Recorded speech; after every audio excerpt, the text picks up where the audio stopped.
scored the goals. Andy Campbell on the red. This is the red. Oh, matey, we're here. We are here. I'm back. It is nice. Great to have you back. Yeah. Well, there you go, you see. We do have to get some sunshine every now and again. It is Andy Campbell on CamsRedArmy. You can be part of the show. We're on Facebook Live. Get your comments in. Got to say hi to Georgie, who just simply posted Boro. Good on you. You can get us on YouTube, because we're live on YouTube. You can also WhatsApp the studio as well.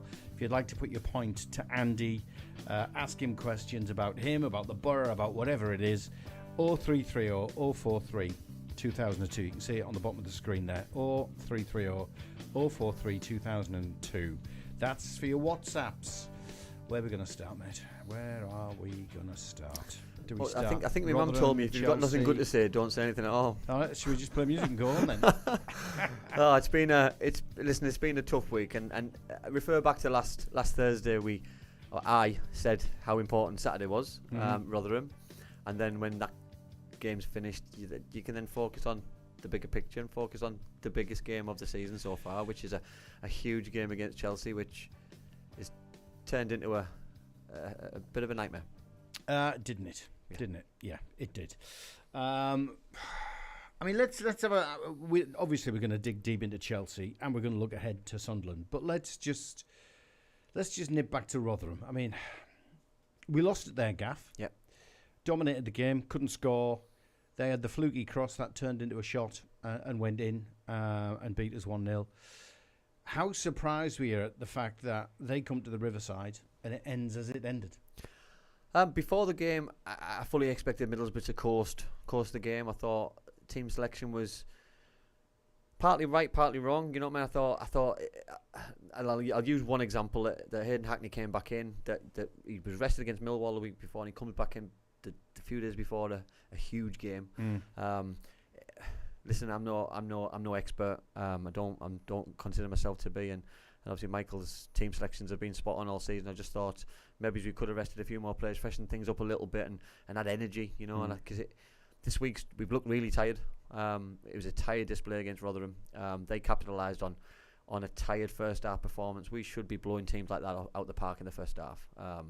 And really finishing the job. They got a goal at the right time just after half time. They were stubborn, they sat in, they frustrated us. We got something 10 minutes to go, and then maybe could have won it towards the end with the offside goal. But listen, sometimes you get what you deserve, and credit where credit's due. They came to do a job, and I've seen loads of Middlesbrough fans and loads of football fans giving Jordan Hugill a little bit of stick that he's come back to his hometown club, and he's getting a little bit of stick for over celebrating and over probably antagonising things, but he's a footballer. He's there to do a job for his own club, and I thought he was very effective in terms of what he brought, and I thought he probably epitomised their display, really, that they probably lack quality Rotherham, but they put loads of graft and loads of effort in.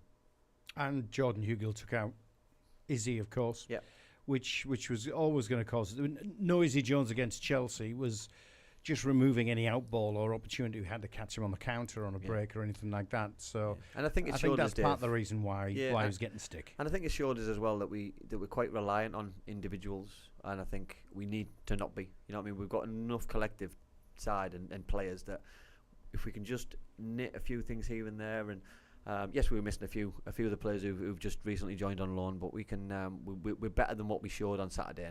And I think when you go to Millwall and you win, we need back-to-back wins in order to fly up this league and get where we need to be. Back-to-back wins are vital. You know, I look at Leeds in the last two games. They beat Preston with a 94th minute winner. Yep. They go and beat Norwich last night with a 1-0 win. 6 points in a week are massive, huge results. And when you want to be successful at the top end of the table, you've got to beat teams in and around you. You know, Norwich are near the playoffs, Preston near the playoffs. So, you know, I mean, teams like that, we just need a little bit more stability and a little bit more concentration at the right times and get the points. We've got Leeds coming as well, not too far away. Yeah, we can't forget that one, can we? And Sunderland coming up, of course, as well. So we'll talk about the league campaign shortly. But let's get into Chelsea. And by the way, if you want to be part of this, you can send a WhatsApp message into Andy in the studio. You can actually give us a call if you want, or record something on your phone and give us your views, and then send that via WhatsApp. We can play that out. 0330 043 2002. That number is 0330 043 2002. That is the WhatsApp number for the Red Radio Studio. Or you can stick your messages on Facebook Live or on YouTube. So if you're watching us on either of those, stick your comments down. We'd love to read them out. So Chelsea. I've got to be honest. I was sitting on the North East Footy Breakfast Show on the Red the day of the game.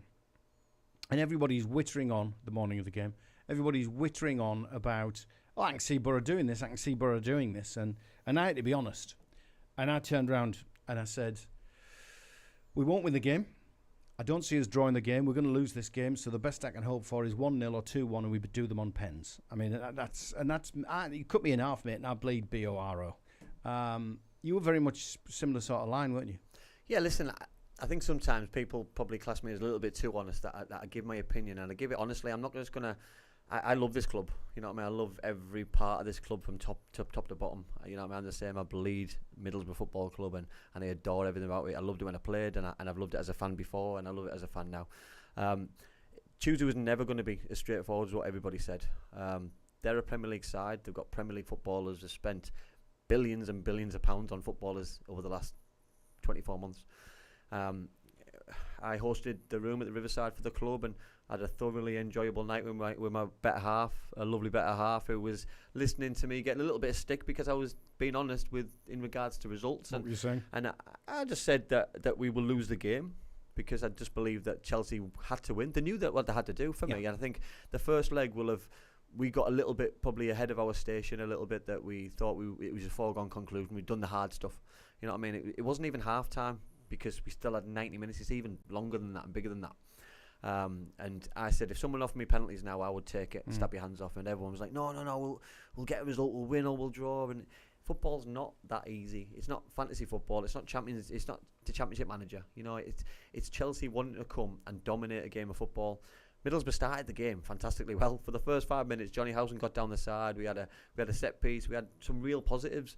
But once they got the footing in the game and they calmed themselves down and they got into it, the Premier League footballers just stole the show, and they showed how good they really are, and showed that on any given day, if they press the button to go boost, then they just did it and they blew us away. We didn't help ourselves with some individual errors and probably collective mistakes and overplaying at times. But listen, Michael's got a way of playing, and I'm not going to criticise for the way we played, because we can play the same way against Millwall, same way against Rotherham, and we won't get punished.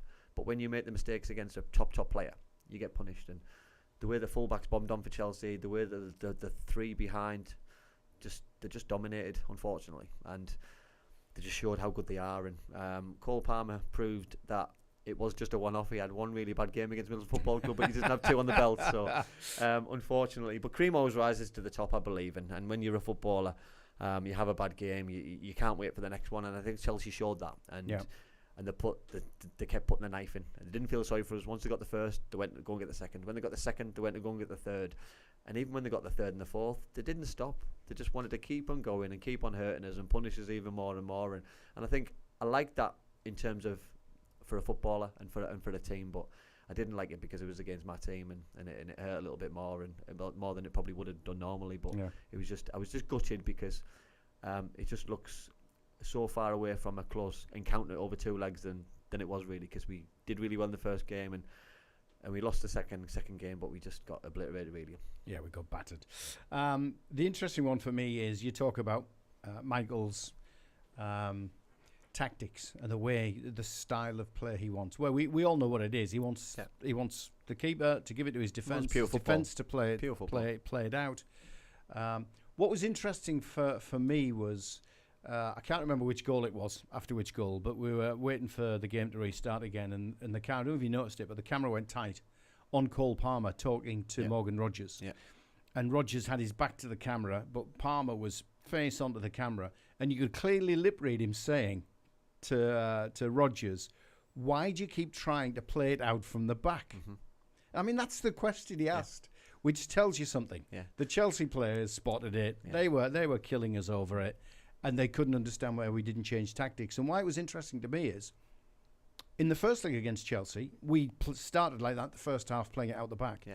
But very quickly, after the start of the second half, we realised what was happening. We started lamping it upfield. Yeah, but Dave, Getting look rid of it. Look at But the first. we didn't try and do that at Stamford Look at the Bridge. first game. The first game, Cole Palmer had a shot, and it was a goal. I think Glover saved it. It was a good save. It was a decent shot, and he saved it from us of overplaying.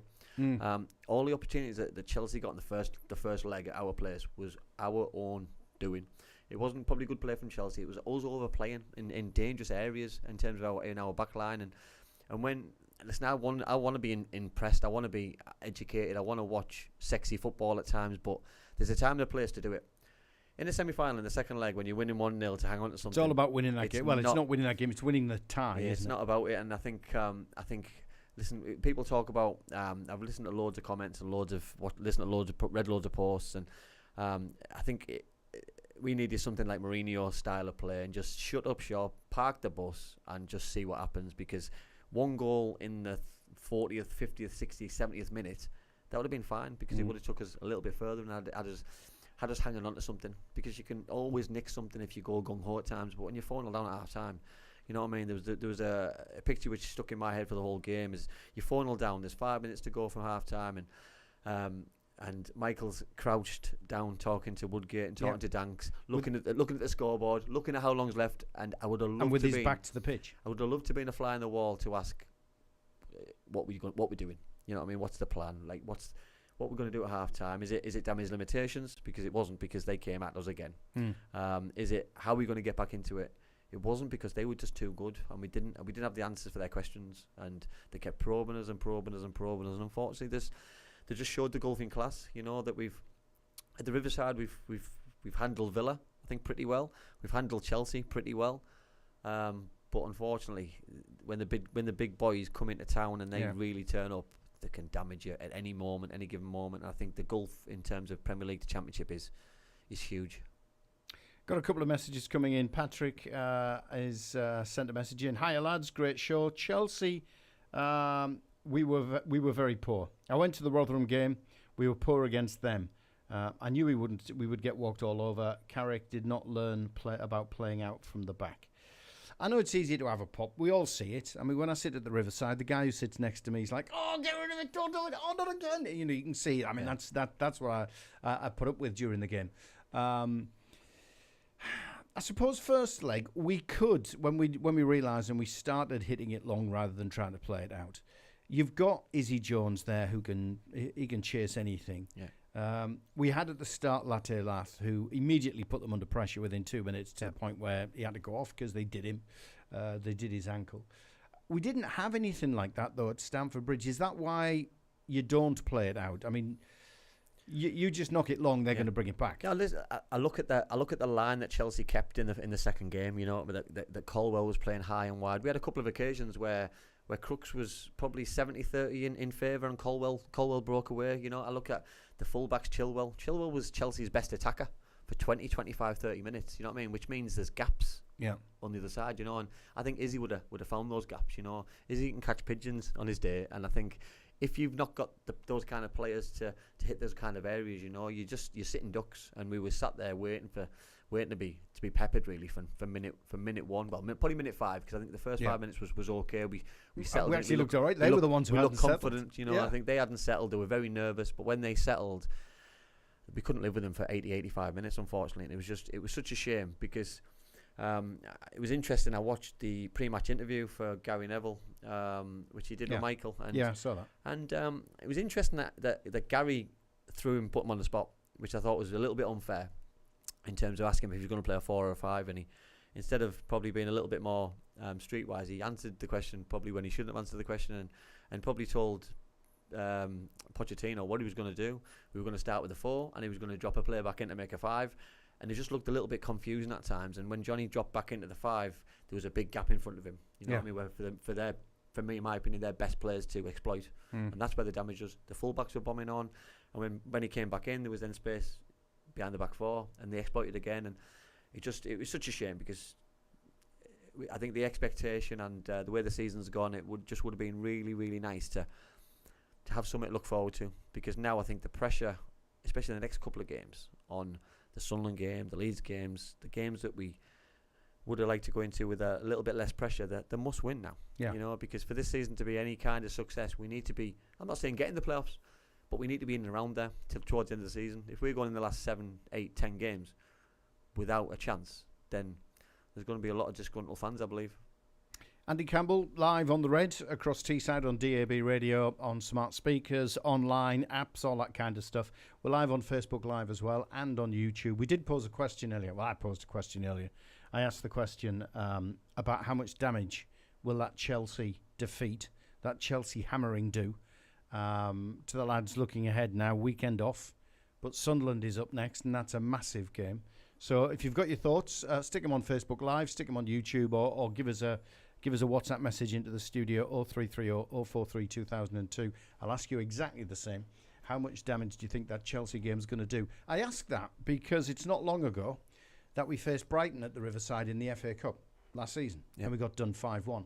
And that didn't seem to have a knock-on effect because we still went on and had a half-decent run from that point onwards in the league, only to tail off towards the end. How much damage do you think this Chelsea defeat could have done to the guys?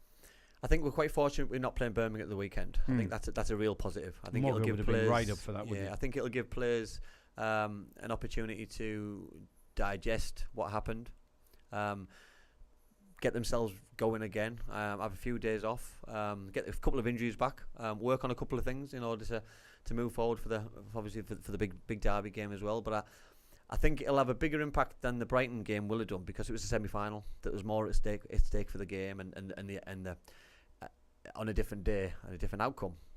Yeah, we would have been in the final, whereas in the FA Cup we were a few more rounds away from where we wanted to be. But I'm hoping it doesn't, because in football there's no time to rest on your laurels. You've just got to get back on the horse as quick as you can and just start riding again and hope that we can just pick some positive results up, because the games that we've got coming, that they're in and around the teams that we need to beat. The teams who we've beaten already this season or done well against, so they'll want to get a little bit back on us, and it doesn't start as any easier than our next game, So I think hopefully it won't have an impact, but that's the manager's job and the coach's job to make sure that the next 10 days is an opportunity for us to get it right, that you get enough rest and enough time to work on things, because I think these last 4 to 5 weeks have really took its toll, with the amount of games. And I think Saturday we looked tired, and I don't know if we looked tired on Tuesday or they just blew us away, but it wasn't nice.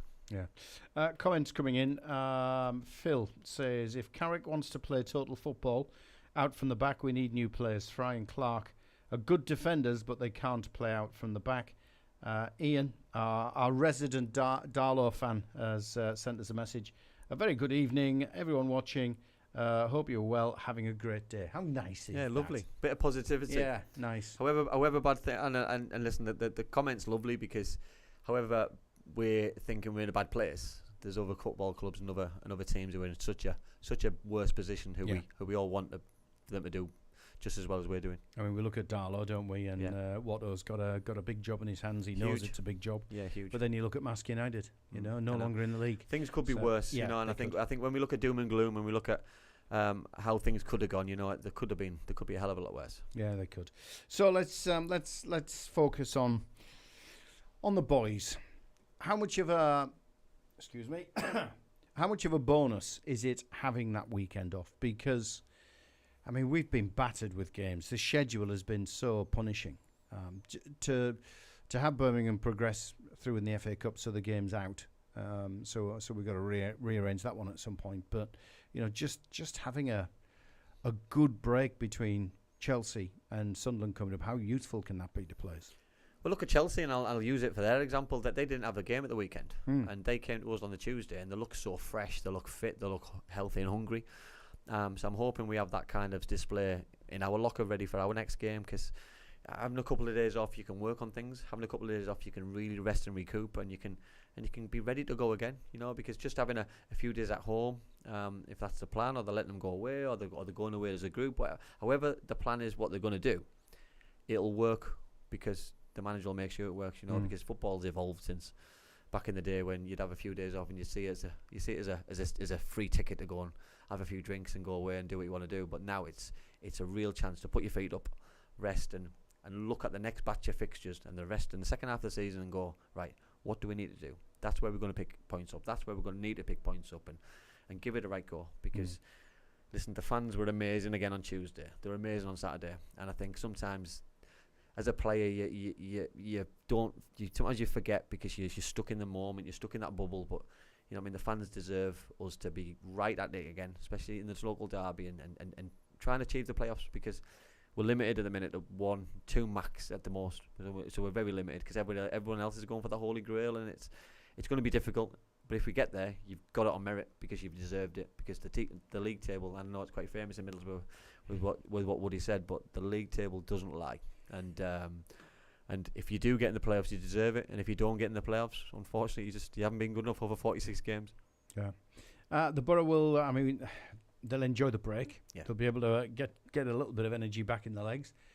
But being a league game, of course, we've got the likes of Ayling. O'Brien's is probably going to be off the bench at some point very soon because he is working his way back. Azaz not cup tied. So 3 players, or 2 certainly, maybe 3 coming right back into it. So how much of a boost, how much of a help will that be? Because it's not that same 11 who were pummeled at Chelsea. Oh, massive! Listen, and I think training will be boosted because of it. Because the 3 players you're talking about there are experienced players as well. You know, they're experienced. One's come from a Premier League club. 2 have come from good levels and experienced footballers who know and understand a defeat and understand how to turn things around. Who'll be good at in and around the dressing room. So they'll have regrouped and helped the younger players out and helped the rest of the group, and they'll be ready to go again. You know what I mean? They'll be back on the training pitch probably after the weekend, and they'll go again full week, ready to go and try and beat the Mackems. Have you had a good battering like that when you were a player? Yeah, we've got smashed at home by Arsenal 7-1, I think. Yeah. You know, I mean, you've been West Ham 5 or 6, 2 or 3 times. Yeah. Listen, how much does it hurt?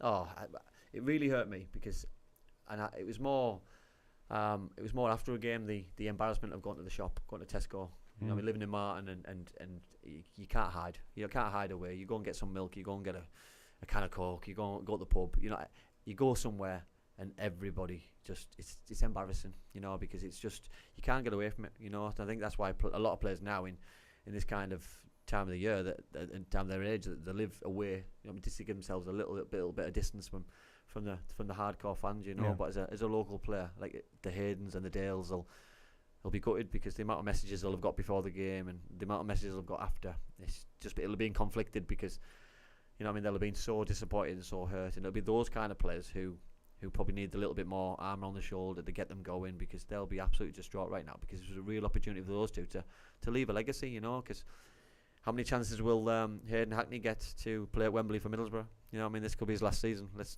be perfectly honest, you know, and Dale's been rumoured to leave for the last 10 years by the you know, by all the reports. So, you know, these players had a real opportunity to leave a legacy at this football club and be the heroes like they were back at the Millennium Stadium, you know. But yes, it's devastating for them, but they'll be ready to go again. They're professional, you know what I mean.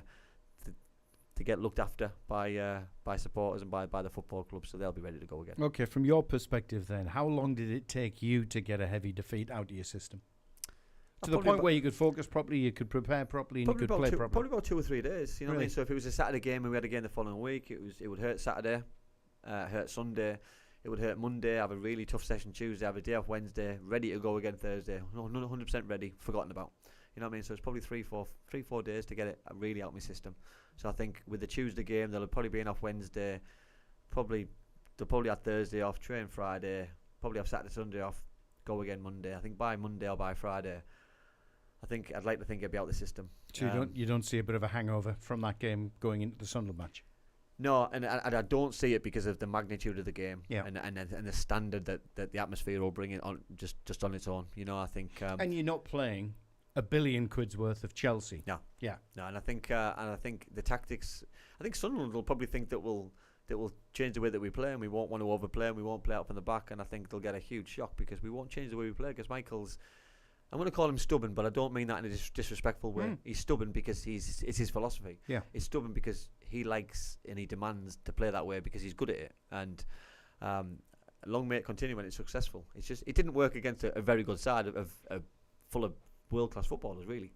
Yeah. Just a couple of comments in, Phil. We desperately need a striker in January. I'm ready. Hey, get the boots on.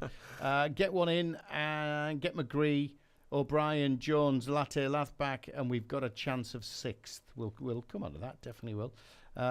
Ian's back on. Thanks, everyone. The Darlow Scunny game on Tuesday night got called off 10 minutes before kickoff due to the weather conditions. Not good. Yeah, I saw that. It's never nice. I've got to question the referee. I really do, because obviously I've been there. Yeah. You make a decision early. Yeah. You get there early to stop fans travelling, coming into the game, all that sort of stuff.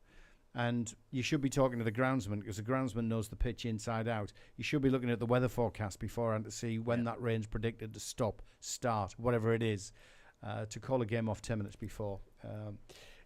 I'm sorry, I've got to question the referee in that situation. But that's Darlow. This is Boro. What Phil was talking about there was transfer window. It's going to close soon. Yeah. We made two good early signings, Azaz and I was going to say O'Brien there, Ayling. We need a striker. Yeah, I think we do. Do you see one coming in? I mean, there's only a handful of days left. Where are we now? 25th? I think there's a handful of 6 days. There's a handful of days left, and I don't really see anybody really jumping out who would probably be available, you know. I'm probably going to watch the Bournemouth game tonight to see if Moore plays. It'll be interesting, because I think he's probably one. We spoke about him last week. That for me, I think I would take him tomorrow. And I think I looked at the game at the weekend. I looked at the game through the week, and one thing we don't really do is hold the ball up as well as we look after the ball and give respite to the defenders and the goalkeeper midfield. And what we didn't do the other day at all on Tuesdays is look after each other in terms of get the ball up to the front and support and protect. And he would give us that, in my opinion. I've seen him play for Cardiff, I've seen him play for Bournemouth, I've seen him come up through the ranks as a young footballer, and there's not many other players, you know what I mean? For me, if you're going to go and get a young player in, we've got Josh, you know what I mean? Yeah. And we've got other young players, and is a young player going to be better than what they've got? I mean, for me, it's a tough one to bring a young player in who's got a good pedigree, but are they ready? You know, we've sent young players out in the past, Callum Kavanagh being one, to Newport and to Harrogate, and they haven't achieved. So what's the difference between a Liverpool player and a Man United or Man City player coming to Middlesbrough and not achieving what the expectations are? You know, so it's a tricky one, because Michael will be under pressure whoever he brings in, and so will Kieran Scott, because that's their role and their job to bring in the right player at the right price, to fit in the philosophy and fit in the way that we play. And because we probably need somebody to come in and bag us 10, 12 goals in order for us to get in the playoffs. That philosophy is bring young players in and develop them. That's where we're going. We're along that route. It's almost a mini Brighton sort of conveyor belt. That's what we do. Sunderland are doing the same. Yeah. Right now, in the position we're in, and we did it with Ayling, we broke the philosophy and brought in an experienced player. Would you be tempted to go for a lone striker if you could get one, rather than look for that youngster you can sign permanently? Yeah, I think the only danger that worries me in terms of doing it, getting a centre forward in who's young and done it down the lower leagues, like Macaulay Longstaff, for example, is the pressure on a local boy who is from the area to come and do it here. Could be extraordinary for him, you know, and it could have a detrimental effect on his progression.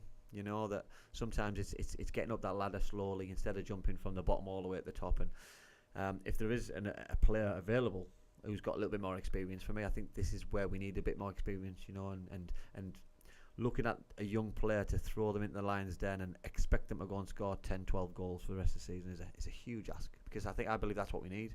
We need someone to score that many goals for the rest of the season, and it's a big ask on a young player. I look at other teams who've got young players, you know. I look at Leicester City, for example, who've spent, was it £5 million on Cannon? Yeah. And look at his goal return is poor, you know, in terms of where they are and how good they are. So it's a devil of the deep blue sea at times, and you want the best players, and you want young players and hungry players, but you don't want to be out the depth at the same time. Messages flying in. Thanks for them. You can keep them coming in on Facebook Live, on YouTube. You can send us them into the Red Radio studio. There's one just popped in as I speak and look up at the screen. It's coming via YouTube. Let's face it, we beat ourselves, making it easy for Chelsea. Great impression, Davy lad. Impression? Have I been doing impressions? The fan who sits next to you. Oh, the fan who sits next to me. Yeah, thanks, Rob. Cheers, mate. Good job, Rob's concentrating. You can say it again if you want. We've got the mic on now. No? Yeah, the fan that sits next to you, mate. All right, cheers, mate. Yeah, I'm with you. What did he do, Rob? Do you remember? Not a clue, mate. Did you think the lads? Do you think the lads are losing confidence with all the injuries we have? There's one question. Chelsea was a freebie. Don't think too deeply into it. Need to have an unbeatable mentality, starting with the Mackhams. And Blackburn called a game off against the Boro in the last minute. All the fans were already set off. I remember semi-final of the League Cup. Was it the semi-final of the League Cup against? Was it Stockport we had or? Yeah, we were there. Yeah, we were there at Edgeley Park. I was there in the commentary box. The weather was awful, wasn't it? It was. I think we had about 3 days worth of rain in an hour. And it was David Ellery, wasn't it? The ref. He turned up late. Lashed it down. Yeah, lashed it down. There was standing water on the pitch. There was no way in the world that game had a chance to go on. Yeah, you know, and to be fair, I think it suited us because the way they played with Brett Angel and Alan Armstrong up front, that would have evened the game up a little bit. Because when we went back the following week, we outplayed them. Yeah, outplayed them. Yeah, that was my last commentary, Boro commentary. Oh. Was that Go game. Off on a high. Went off on a high, no football. Right. All I got to see was David Ellery put his wellies on, walk out with the ball, drop it, splash. It didn't even bounce, and he shook his head and walked back out. A few ducks were on. Yeah, that was a bad one. And we got lots of Boro fans whinging on the phone in part. Yeah. It's like, I've taken half a day off work, and look what happened. Yeah, absolutely. Good outcome though. Yeah, it was a good. That was a quarter final, wasn't it? Quarter final of the cup, that one. Yeah, it was. Yeah. Was it quarter final? Was it quarter final? I think it might have been. We played Arsenal in the semi after that. Liverpool.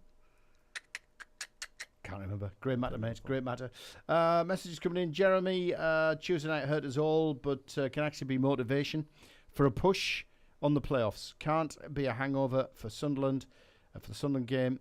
Get the players back, add it immediately, support Michael and the players, and move on. Up the Boro. One extra character in there, but can't say that on the radio.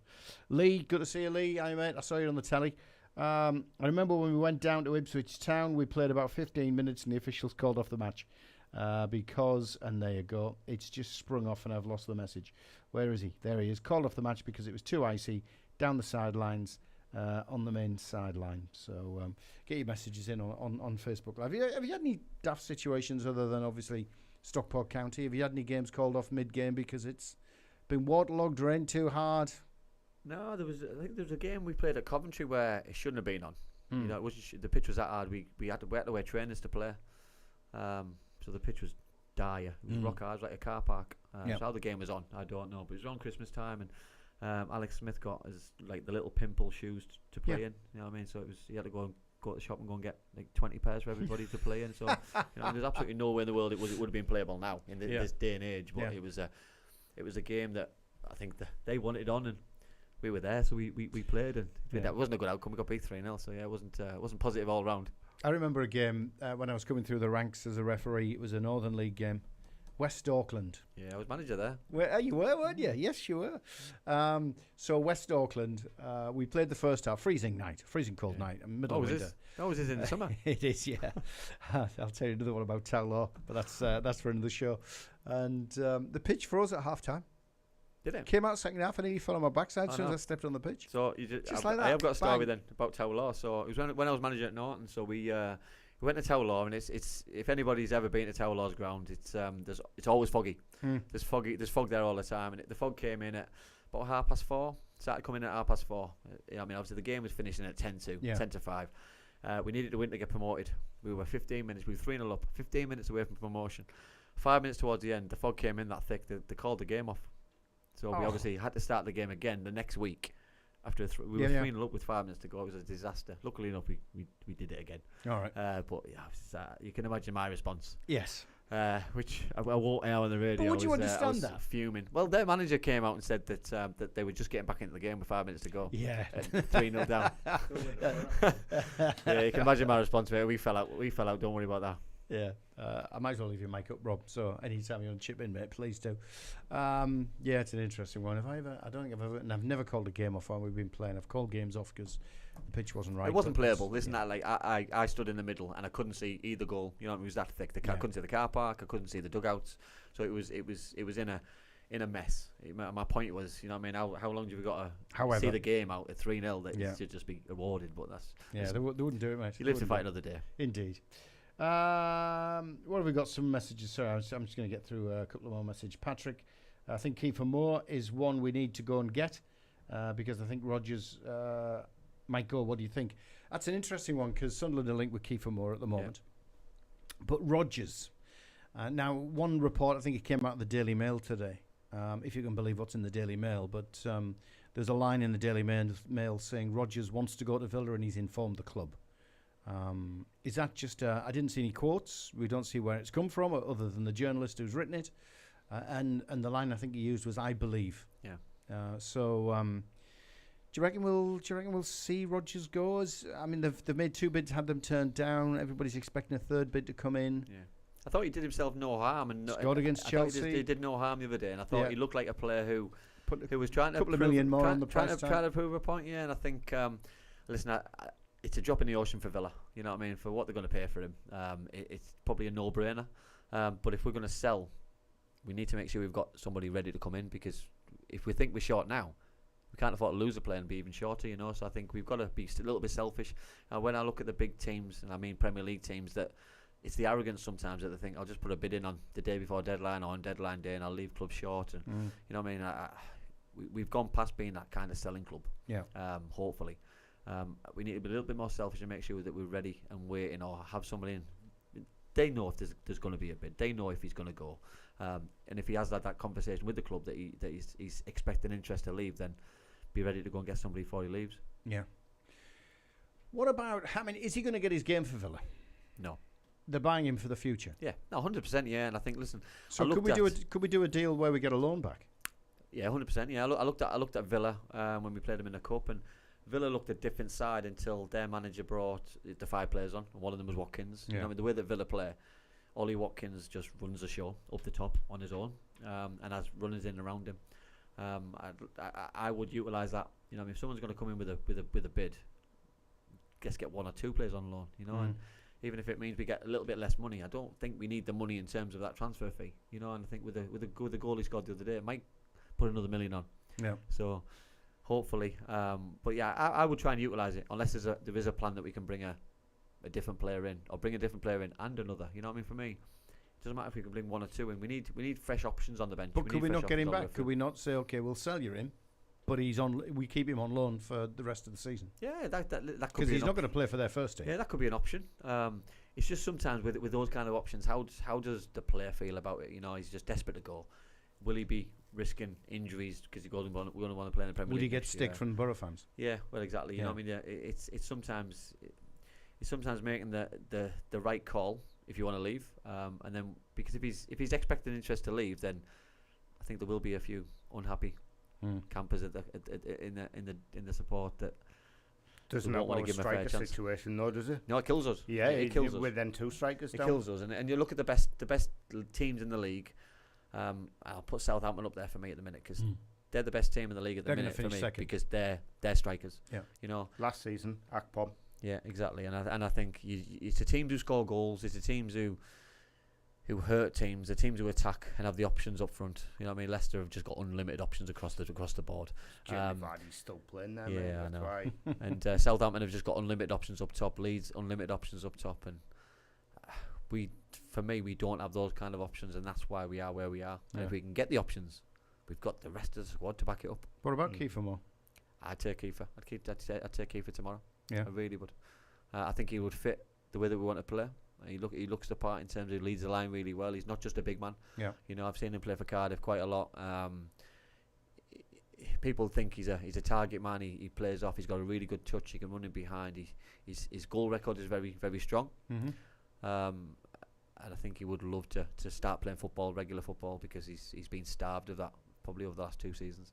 If you're listening on the Red, across Teesside on DAB radio, smart speakers, online, all that sort of stuff, apps, it is the voice of Andy Campbell, not mine, the other one, and not Rob's, because Rob's here as well. So Andy Campbell, former Boro striker, get your comments in. 0330 043 2002 is the WhatsApp number into the studio. We're all live on Facebook Live and on YouTube. Patrick, I would like us to go for Giles from Luton and Ramsey from Burnley on loan. Charles has got Charles a has Hull, just hasn't left. he? He's got a yeah, Hull. he's got a Hull, so we missed out on that one. But Ramsey from Burnley on loan. Be interesting looking back at the old players. Yeah. Maybe it's just a little bit of sentimental value from. Yeah, no, not what for we me. do. I think sometimes you move away, don't you? And I think the club's moved away from those kind of options, and the manager's got a similar way to play, but he's gone down different routes. And I think for me, we're a centre forward away from being a very good side. Very good side. I think so. We're that close. Yeah, I think so. If we get a couple of injuries sorted out. Yeah, isn't it? If we get Jones back, we've got other options from the bench. You know what I mean? We get the Greenwoods, we get the Azaz, Luke Aylands, we get the O'Brien. We get all them guys back. You know what I mean? If we can get the Lenahans back and we get the McGree's back, you know what I mean? I'm talking about real options. Yeah. You know, we get those real options behind someone who can lead the line, and be confident and be fit. Because Josh Corbyn's done well this season. He's done really well. He's probably gone past my standards of what I thought he was going to do. But now he picked up an injury over Christmas time and he's struggling to get his fitness back. And that's no fault of his. You know what I mean? Injuries are part of football, and it just coincided with Lath picking up a pretty serious injury as well. We're still just 3 points away from the playoffs. We are. Is that close enough for us to still consider ourselves as contenders? 100%. We're definite contenders. But we have to start doing the talking on the pitch in terms of against the big sides. You know, if you're playing the Norwich Cities, you're playing the Sunderlands, you're playing the Leeds United, you're playing the Southamptons. We've got to pick results up against those sides. Yeah. We've still got to play those. We've still got to go to Leicester. You know what I mean? Next month, mate. You know what I mean? We've got So Leeds, Sunderland, and Leicester next month. Yeah. and that's where the proof's going to be in the pudding, because all those sides are still playing for something. Sunderland are playing to get in the playoffs or keep in the playoffs. Yeah. Leeds are trying to get into the top two, or hang on the coattails of the top two. Leicester could potentially win the league. You know what I mean? Shortly. On that game against Middlesbrough, you never know. You know, so I think we just need to make sure that, you know what I mean, ideally Leicester win the league, we play them the next game, we beat them again. You know what I mean? Because listen, we've already beat them this season. Yeah. And that'll be Middlesbrough all over that, to not beat the bottom of the league side at all this season, but take 6 points off the champions. You know, so. Yeah. I mean, I'm just looking at the table. I don't see Ipswich hanging on. I think their mentality changed when Leicester got away from them. I think all season they've been looking at Leicester and saying, how close can we keep it? How close can we keep it? And now they've got away. I think they're looking over the shoulder. There's an absolute change in psychology. It's when they beat them. It's when they beat them as well. I think when we talk about 6 pointers and beating the teams in and around you. You know what I mean? Ipswich's game was to not lose against Leicester, keep on the coattails, hang on as long as you can. And that's what's impressed me the most this week about Leeds, that they've just got over the line. They've done enough. You know, I mean, they're not beating teams 4-0. I think Leeds could finish third. Yeah. I think Ipswich really could finish fourth. Yeah. But West Brom, a couple of points further ahead than Coventry, but Coventry are like a steam train at the moment. They're beating everybody they seem to be in front of them. So that really does beg the question. That's at the moment, that's the top six. Yeah, I know. Who's going to drop out for the Boro to get in there? Ipswich. And then Norwich have been in a good run. Norwich have been in a really good run, apart from losing against Leeds. But listen, there's been better teams than Norwich who've lost to Leeds at Ellen Road, you know. So they only got beat 1-0. So they'll still fancy the chances. Sunderland, they're still there. They'll still fancy the chances. You know, they've got a manager who still believes. He still makes the right noises. He still has aspirations to manage in the top division. So they're not going to give up. You know, like Hull have still surprised me. Pick some results up. They keep winning games when I don't think they're going. I think they're going to fall off and go off the boil, but they keep doing it. We keep doing it. Yeah, we'll go to Millwall, get a result, but then we go and drop points against Rotherham. So it's so interesting. The league's just fascinating. But we just need to make sure that we're still 3-4 points, or if not, listen, I'd rather be 4 points clear in the playoffs, but we need to be in and around it to keep us a chance. A couple of questions or comments coming in from Facebook Live. Lee Fisher. Lee, good to see you again, mate. If we sell Morgan Rogers to Villa for, say, 15 mil, Man City get 30%, that's 4 mil. We make a 6-month profit of at least 9 mil. I don't think he's going to go for 15, is he? He'll go for 10. Yeah, I think he might go around the 10 mark, and obviously with the sell-on clause, I think they have got 30%. That'll be 3 out. That'll be 3 out. So it's still 7 mil. Good business for good business for Chelsea, for City though. Yeah, absolutely. Good business for doing nothing. Yeah, let's have a look after fees and wages. Villa need him for Europe for the English quarter, and he will play more game time in the Premier League. Premier League matches after Europe, if not used. Sorry, mate. I probably butchered that one. Ian's been back on. I've been to Tower Law. It was in the 80s when my granddad played for Gateshead. I can't really describe what he's saying on air, but he doesn't like the ground. Just imagine. Leslie, no ambition if we sell our best players. That's a point. Georgie again posting. Boro. Hi, Georgie. This thing keeps jumping around like a loon. Stop it. Patrick, Leicester will win the league. Southampton to finish second. Yeah, I can't disagree. That's exactly what I'm predicting. That, yeah. And you know what? Leeds could finish third. Yeah. And as much as Ipswich have a points advantage at the moment, the way Coventry are playing, I'm not ruling them out catching Ipswich. It's interesting, though, isn't it, that we're talking about those three sides, because those three sides came down. It's the first time it's happened, I think, in a long, long time that sides dominate the championship from coming down. Yeah. I mean, and they've all had squads which have been ripped apart. Mm-hmm. You know what I mean? They've all had new managers put in place. They've all had, you know what I mean, brand new setup. So to have the continuation of what they've had has been phenomenal, really. Yeah. Leslie wants me to remind you it was a 1-1 draw between Leicester and Ipswich. So, sorry. There you go. I'm sure he'll text me later and remind me that I made a mistake. He's always good at that. Yeah. David, sign Langstaff, $1.5 million. I think it'd be more than that. I'll be honest. I think if Notts County want, and if they're going to sell him, you know, I mean, you've got to get the most of those kind of players. I think it'd be double that. You know, what I mean, Is he worth 3? It's a big risk, potentially. Yeah.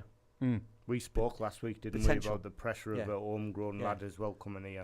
It's big. It's big money. It's big money for Middlesbrough Football Club to go and spend on someone who's not going to play this season. Yeah. If you're spending 3, you're putting him in on Saturday. Yeah. For example, I know we haven't got a game Saturday. It's hypothetical answer, but yeah, I know what you're saying. If you're going to spend £3 million on the centre forward, he's starting the next game. Let's have a little focus on the next game, because we've got another show to do between now and then. Sunderland.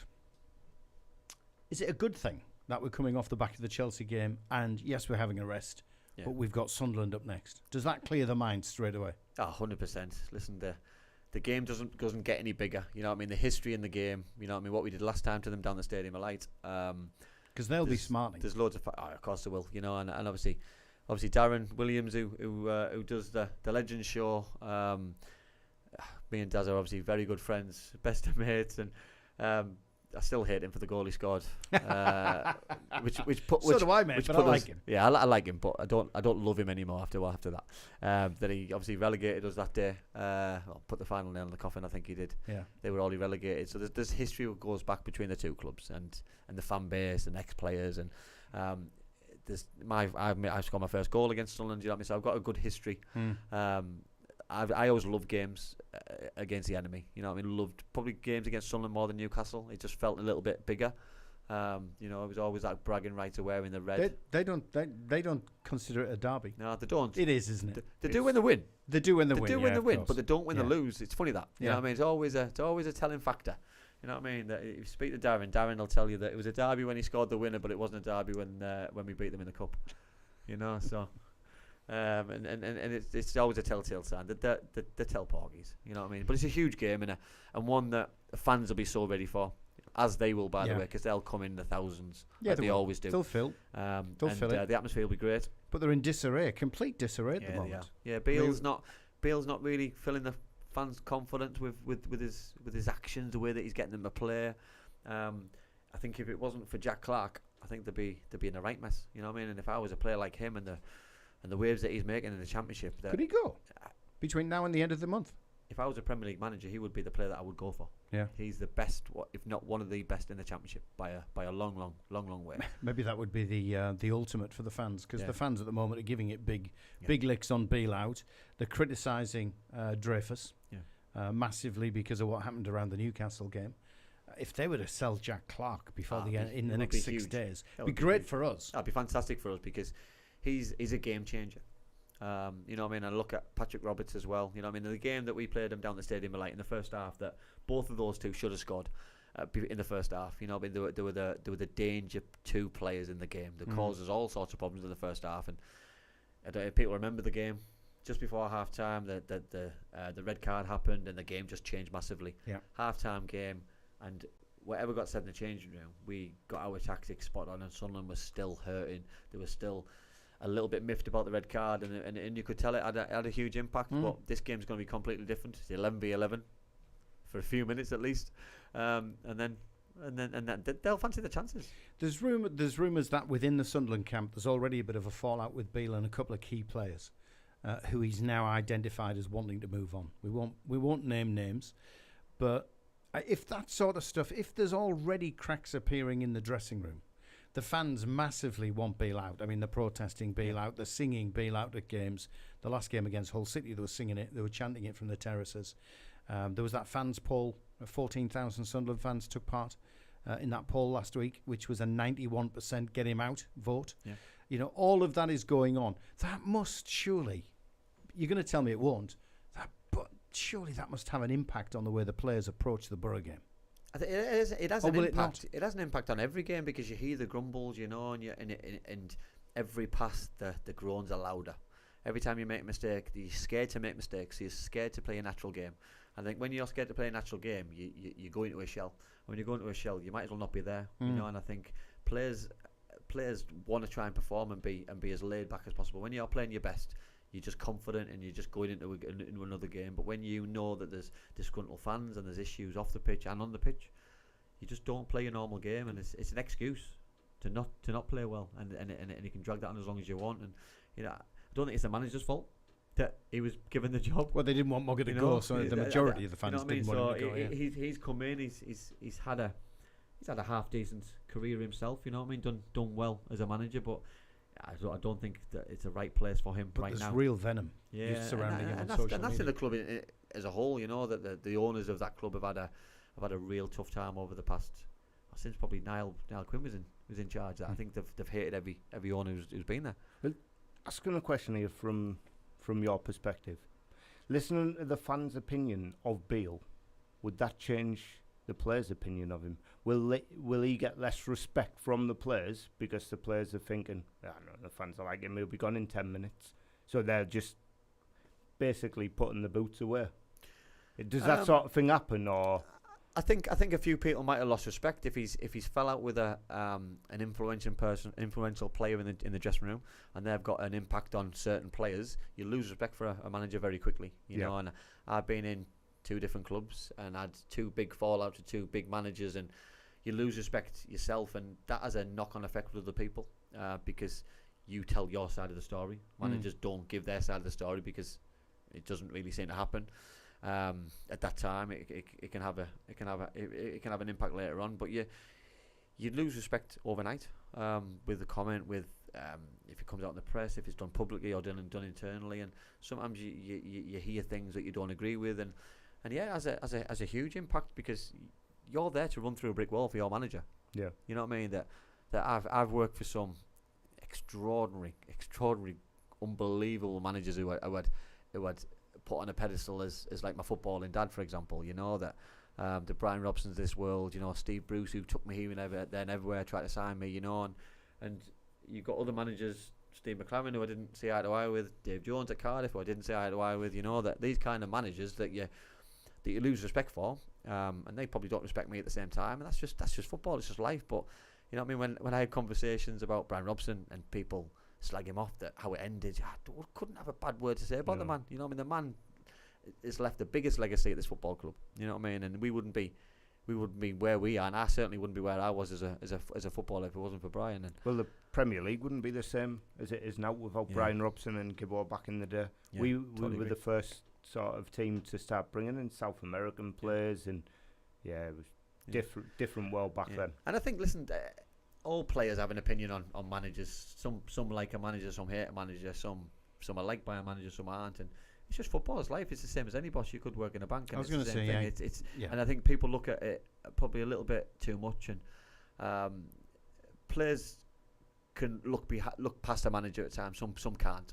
You know what I mean? Some can go to work on a morning and be in a good mood. Some can go to work on a morning and go and be in a bad mood. You know. And I think if you can't get yourself up for a local derby against Middlesbrough as a Sunderland player, you probably don't deserve to wear that red shirt. You know, and that's the biggest thing I'd probably say. And that goes for Middlesbrough players as well. Listen, you're there to do a job, and if you don't like the manager, don't like the manager. Do it for every supporter who rocks up and watches the game on TV because they pay your wages, and You know what I mean? Hopefully every single Sunderland player can't stand the manager and doesn't turn up on that day. Well, I'm quite pleased to see what Beale's come out with today in his press conference. It's fantastic. He's continue to slag all your players off. He's had a pop at a couple of players, today he comes out and he says he's saying it's a huge crisis at this football club. Get in. Mogga got sacked for saying we haven't got a striker. So that's going to cause grief. I wish our position was a crisis. Yeah, it's pouring fuel onto the Sunderland fire, so may it burn. If he thinks that kind of story is going to get the players on side, I think he's got another thing coming. Yeah. You know, I think, and it's certainly going to upset the supporters. Because sometimes you keep your own house in order, you concentrate on yourself. If they're winning games, you wouldn't be coming out with such nonsense. No, definitely not. You know, so don't. You know what I mean? Don't just do it when you lose games, because he's managed at the biggest, one of the biggest clubs in Scotland. You know, if you come out with comments and nonsense like that, you're going to get yourself in somebody asked today, a lot of bother. Has he ever had PR media training? Because you don't come out with things like that so soon into your career as well. Just a couple of quick comments to finish on. Sunderland should never have sacked Mogga. That's Ian. Bring back Curtis Main. I wouldn't trust Beale. Is Curtis just commented that? Yeah. That's got to be Curtis himself, surely. Thanks for watching, mate. Thanks, Curtis. Didn't love me that much. I wouldn't trust Beale to run a Bath. It's a Boro show, this one. The score, what? Oh, no, score against Sunderland. It'll be 2-0 Boro. Patrick, for 1 minute, I thought you were predicting Sunderland were going to beat the Boro. Matey, we're done and dusted. Yeah. We'll catch up next week. And then we'll talk much more about those Mackems who are coming down the riverside. Yeah. I hope Curtis Main joins us again next week. Yeah, well, there you go. Get him on the show. Yeah. Cheers, Rob. Thanks for your input, mate. Cheers, Rob. I don't think I saw you switch cameras on yourself. Oh, no, my camera's turned off, mate. Oh, is it, mate? No camera for me. You're just hiding in the background. I'm just the voice from the background. He's the dove from above. That's what he is. Andy Campbell, thank you very much, fantastic. mate. Catch you next again. week. Cheers.